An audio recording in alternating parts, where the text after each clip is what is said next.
set out alone to a hiking area in the state of Washington that beginner hikers rarely choose, not because it was difficult, but because the trail was long and monotonous, with no dramatic scenery reached quickly.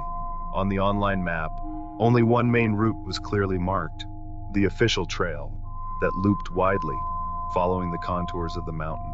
I remember standing for quite a while at the trailhead, reading an information board whose colors had already faded, when my eyes were drawn to a worn flyer, half torn, nailed to the board. The handwritten note there warned about an unofficial alternative trail made by veteran hikers and local residents. Not recommended, but also not explicitly forbidden. I knew this kind of warning. It usually had more to do with administrative safety than real danger. Alternative trails often just meant paths that weren't maintained, weren't promoted, and that no one wanted to be responsible for. The flyer mentioned that the trail cut off several kilometers and was frequently used by locals. To me, that sounded like insider knowledge. I wanted to reach the camping area before late afternoon, and that small decision to save time felt reasonable at the moment. At first, the trail seemed to justify my choice. The ground was firmer, as if it was frequently walked on. Old boot prints were clearly visible, not random marks, but a consistent pattern. A few man-made markers, plastic ribbons, were still tied to tree branches, their colors faded, but enough to offer reassurance. This wasn't a wild path. Others had passed through here before, and still did. I walked at a calm pace, and even caught myself thinking that the warning at the trailhead had been exaggerated. About 2 hours later, I began to sense a change that I couldn't immediately explain. The vegetation grew denser, the line of sight shortened, and the trail narrowed, until it was only wide enough for one person. My pace slowed, not because I was tired, but because I had to pay closer attention to where I placed my feet. That was the moment I saw something that made me stop longer than an experienced hiker should.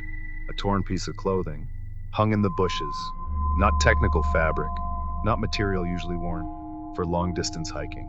It looked more like an everyday jacket, something someone would wear for normal activities. I stood there, weighing it in my mind. My rational thoughts immediately searched for a simple explanation. An old item left behind, maybe from years ago. People can get lost, panic, tear their own clothes. That explanation was reasonable enough to make me keep going, even though my steps were now more cautious. The farther I went, the more small details appeared that didn't align with the idea of an alternative trail. There were pieces of nylon rope tied low on tree trunks, too low to be trail markers. There were patches of shallow, disturbed soil, not from a natural landslide, but as if someone had dug there and then covered it back up.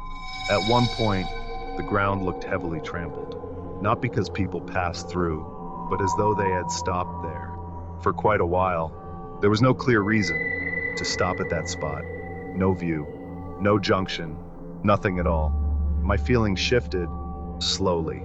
This no longer felt like a trail used simply to save time. There was a sense that this area was utilized, even managed, yet the path still led toward a small lake, listed on an old map I had downloaded years ago. I clung to that as a final justification. As long as the destination still made sense, I convinced myself that these odd details were nothing more than coincidence. Toward late afternoon, the rhythm of the forest changed, not just because of the light, but because of the sound. The insects, once consistent, became intermittent, as if there were pauses that shouldn't exist. In the middle of one of those pauses, I noticed movement in the distance. It wasn't clearly human, and it wasn't an animal either. Its height was hard to judge, because its body was wrapped in something that made its shoulders look too wide, almost illogical. It stood still, behind the trees, visible enough to be noticed, but not clear enough to be identified. It didn't move closer. It didn't move away, as if its presence was meant to be seen. My first instinct wasn't fear, but confusion. My mind worked hard. to classify what I was seeing, because something that couldn't be categorized felt more dangerous than a clear threat. From that distance, the silhouette resembled a large upright creature, the kind of shape that often appears in local stories, legends I usually dismissed as a way people explain their unease in the forest. I stopped for too long, and that's when the next mistake happened. The figure changed position, not with hesitant steps or exploratory movement, but with a straight, efficient shift from one point to another. There was no uncertainty in its direction, no trial and error motion. It moved like something that already knew where it needed to stand, to remain visible, yet still safe. That was when my focus broke, and I noticed something I had missed before. The path ahead of me was blocked by several fallen tree trunks. Those trees hadn't fallen naturally. Their direction didn't follow the contour of the land or the wind.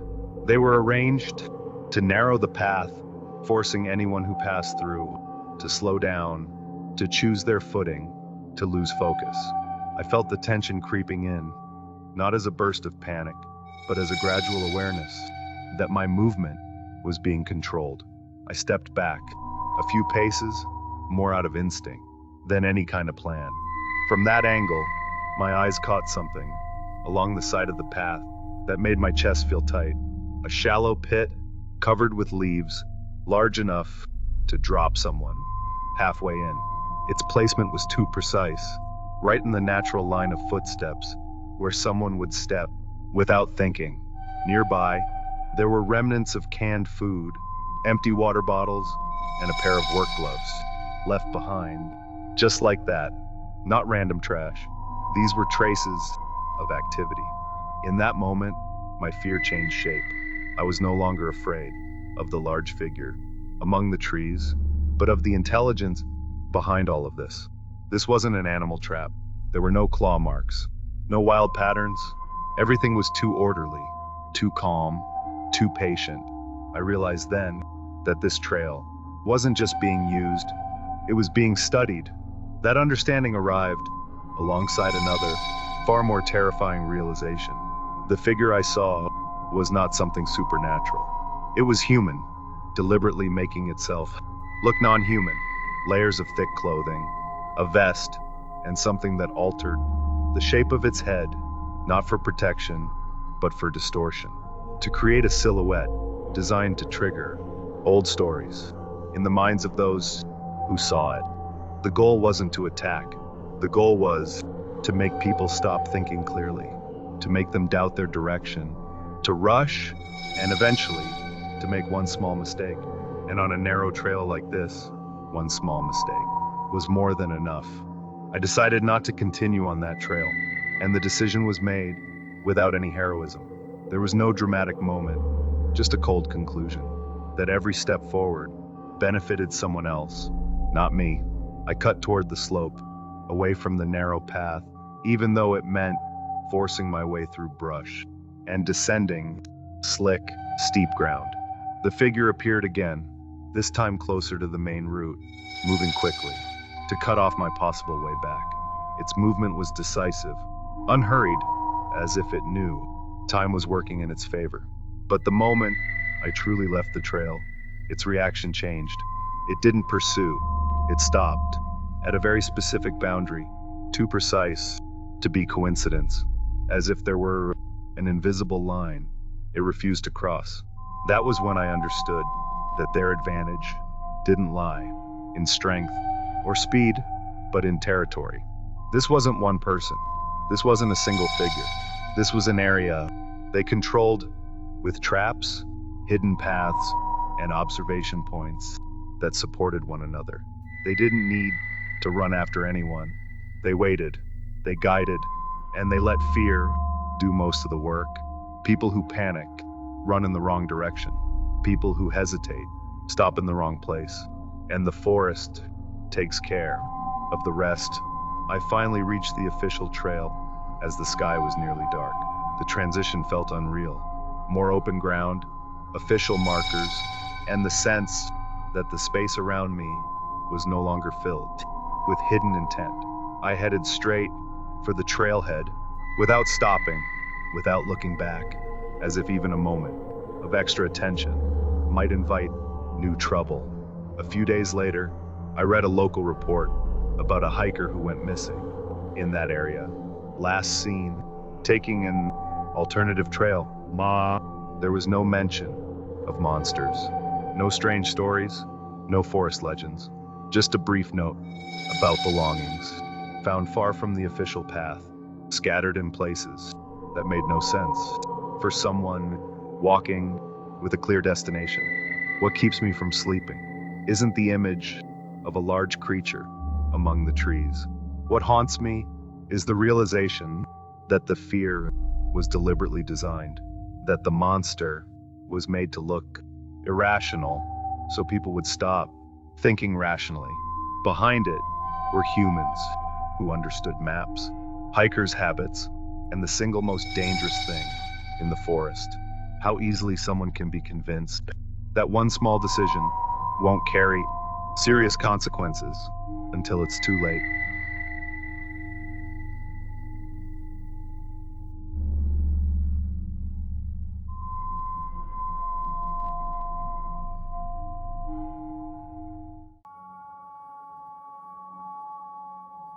The trip was never planned in any real detail. We were just three people, wanting to leave the city for a few days, to step away from routine, and find a hiking trail that was not too crowded. Montana was chosen because one of us had hiked there before and said the forest felt clean and quiet, with very little human disturbance. We considered it an ordinary trip. Nothing extreme, nothing risky, just a hike, one night of camping, then returning before the weekend came to an end. There were no strange expectations, and absolutely no thought that we would encounter anything worth remembering longer than the exhaustion in our feet. I was hiking with two friends through a national forest area in Montana, which, according to official maps, included a wildlife rehabilitation zone with strict regulations. The trail was marked with clear lines and warnings not to leave the designated route. In theory, the boundary was firm. In reality, it was far more blurred. Wooden stakes appeared only occasionally, some leaning, others nearly swallowed by the ground. The orange tape, meant to stand out, had faded, like a remnant from last season. We were not the first hikers to feel uncertain. Other footprints veered off the trail, a sign that those before us had also chosen the path that felt more reasonable. As evening approached, we found a narrow valley that immediately felt practical. The wind barely reached it, the water stream was clear and easy to access, and the location was hidden enough from the main trail that we did not have to worry about other hikers. Instinctively, it felt like the perfect campsite. Precisely because it was too perfect, I felt that something was off. There were no signs of life that were usually obvious in a place like that. The ground around the stream was clean of animal tracks. No broken branches, no droppings. The only sounds we heard were the flowing water and our own breathing. We interpreted the silence as coincidence. Maybe wildlife avoided humans. Maybe it was already too late in the day. We started setting up the tents without much discussion. The decision was made quickly, like most decisions in the wilderness, based on comfort and exhaustion, not caution. When it was my turn to fetch water downstream, I pushed aside some low bushes and found something I did not expect. A short wire fence, knee-high, installed unevenly, and almost completely hidden by foliage. Its purpose was unclear. Too low to stop large animals, too inconsistent to be considered an official boundary. On the ground around it, there were details that felt more wrong than the fence itself. Small wheel tracks that could not have come from standard park vehicles, and thick black plastic fragments like industrial bag material or equipment covers. None of it appeared on the map. None of it was mentioned in any hiking information. I stood there for a few seconds longer than necessary, weighing whether this discovery was worth mentioning. In the end, I chose silence. I convinced myself it was probably left over from an old project or a temporary installation that had been abandoned. That small decision felt insignificant at the time, just a way to avoid complicating the mood without realizing that we had just accepted the first boundary we were never meant to cross. The sun sank quickly, as it always does, in the mountains. It was the change in light that made us notice it first. On the opposite slope of the valley, a dark silhouette stood upright, clearly separated from the tree line. Its height exceeded what felt humanly reasonable, not because it stood straight, but because its proportions felt wrong. What should have been arms hung far too low, almost touching the ground, and they did not move with the natural rhythm of a living body. Our first reaction was not panic, but confusion. We stared long enough to make sure it was not a trick of light or a tree's shadow, when one of us turned away to grab a jacket, then looked back. The figure had shifted several meters. There was no sound, no visible transition, as if it had always been there. And we were the ones who noticed too late. The movement did not feel fast, but it was too precise, as if it chose the easiest path without ever needing to try. What turned our discomfort into fear was the way it stopped. It could stand completely still for far too long, without adjusting its balance, without the small movements that animals cannot avoid. There was no sign of hesitation or alertness. The impression was the opposite, as if it knew exactly we were there and was waiting for the right moment. We never said the word creature, but our thoughts moved in the same direction.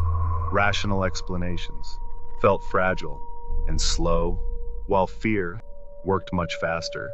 The decision to relocate came almost simultaneously, without debate. We packed only what was necessary and moved toward the exit trail we had used before. That was when we noticed another change. The trail was now cut off by a low wire fence, stretching across it, following the contour of the ground. We were certain we had not crossed it on our way in. It was not tall, not imposing, but it was enough to force us to stop and look for a gap. There was no obvious opening. To go around it, we had to detour deeper toward the valley, away from the official trail, and, without saying it aloud, closer to the place where the silhouette had first appeared. In the middle of our urge to get out of the area as quickly as possible, we instead found something too structured to ignore. A small building, half embedded in the ground, blending into the slope, as if it had been designed not to be easily seen from a distance. Not a hiker's cabin, not a guard post. Its shape resembled a utility facility, something built for function, not comfort. Inside, there were no signs of long-term living, no beds, no cooking equipment. Instead, there were large batteries connected to a simple control panel, enough to power certain systems for a long time. Metal shelves along the walls held thick, dark-colored layered clothing, aluminum frames designed to be attached to the body, and helmets with transparent face shields that had been modified until their shapes no longer resembled human equipment. Everything was arranged neatly, like work tools, not personal belongings. As the pieces came together, in our minds, their function became clear. The frames added height to the wearer, stretching the body's proportions. The false arms hung lower than a normal human's. The dark material of the clothing absorbed flashlight beams, erasing details that should have provided context. Not a single element was accidental. This was designed, planned to create a wrong silhouette, alien enough to disrupt the perception of anyone who saw it from a distance. We did not need to meet anyone to understand the intention. This area was not designed to protect wildlife, but to drive humans away. Someone or a group of people was using fear as the most efficient tool to keep distance from something deeper in the forest. There were no tall fences, no open patrols, only an experience disturbing enough to ensure that anyone who went through it would not return, and likely would not tell the story in too much detail. What continues to haunt me is no longer the memory of the silhouette on the slope, but the awareness of the intention behind it, that someone chose to design a monster with careful calculation, understanding how human fear works, that they knew something unexplained, something that disrupts instinct and logic, at the same time would be far more effective than written warnings or the threat of weapons.